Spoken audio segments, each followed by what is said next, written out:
Yo, What up? What up? you already know it's your boy TEWZ, I'm your boy CL Cool. and this is your favorite podcast. I still love pro wrestling. ... I think. Don't forget the 3 dots. Don't forget it. Ladies and gentlemen, today we're going to come to you and we're going to touch on a subject that's a little sensitive right now to some folk. Us being wrestling fans, top to bottom, we know how to handle it. But some people don't like to talk about this topic because it's hot right now. We're going to talk about AEW. The state of AEW. What do you think? AEW has gone through a crazy transformation from if you remember the early days when they had the press conference. Yeah. And you had Cody Rhodes and you had the Young Bucks and you had everybody out there. You had the sparks going off and we're going to have pyro. Randy Rose and all of them was out. You had everybody and it was just kind of like, this is going to be sports based. This is going to be, we're going to have rankings. We're going to change the face of entertainment forever. We had all these promises. And then it hits, the pay-per-view happens. Yeah. It's all out. All out. It pleases everybody. Mm-hmm. It hits with a bang. Mm-hmm. But everybody knows it's a little different doing a pay-per-view and then having the right weekly television. There's a lot of people who worked on shows in general that to tell you episodic television is one of the hardest things to do. Yeah. So I think what you were detailing is at first they did All In. Right? That's right, All In. I'm sorry. They did All In. And it was like kind of like a crowdfunding. Hey, it's a bunch of the guys holding an event for us, by us. Mm-hmm. Come support. And they did magnificent numbers, sold out.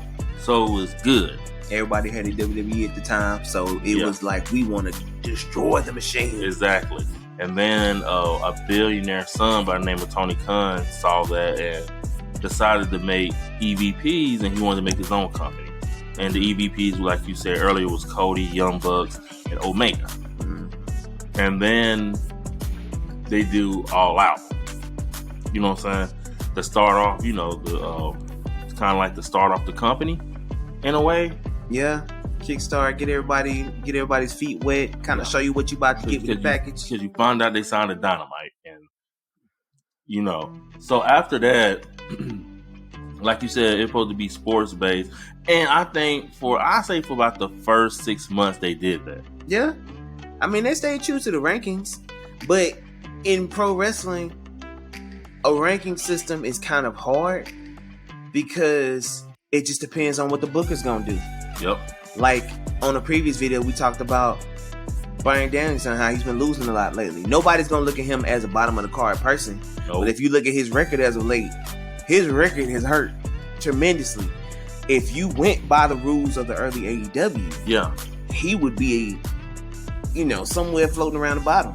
And with that same account, Orange Cassidy, who has 68 wins, he's not even a top guy. So it's kind of crazy because when you do rankings, TNA tried this, by the way. I don't know if y'all remember that. I do. Yeah, they tried this. It's hard. You have to have a booker who knows what he's doing, and you got to have a team of people who keeps everything in perspective as far as the rankings and the wins and the losses. Mm-hmm. So it's hard to do that. But this is where the state of AEW is at. To me, they did a little bit better than TNA because you actually got a billionaire son who could actually put money in the company.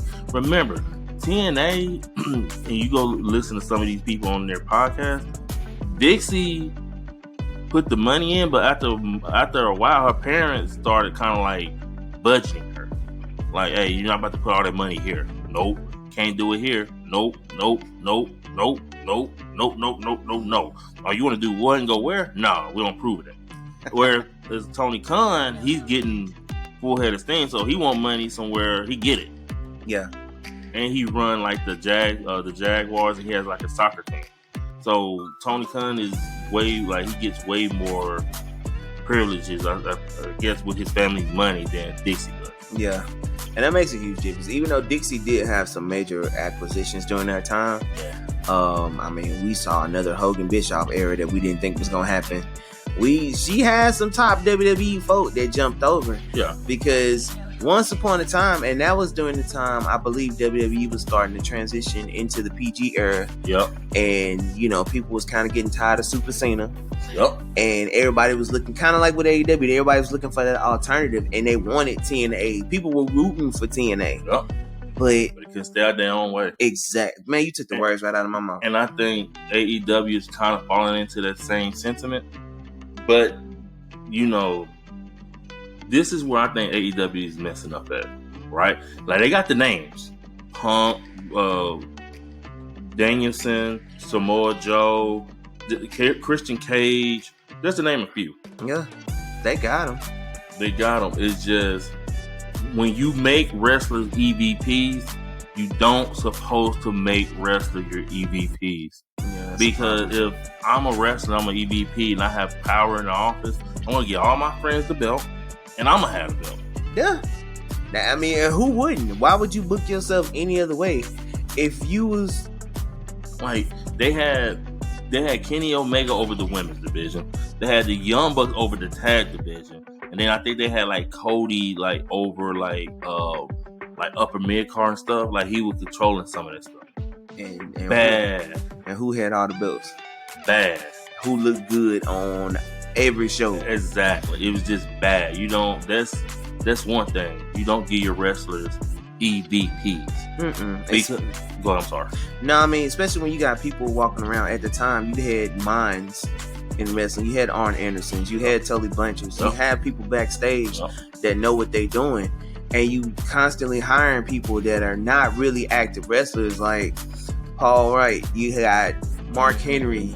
You got all these people who have years of experience that could take that role and pretty much, help run it. You don't have to have these people in power. They need to focus on what they need to focus on and let them handle what they need to handle backstage.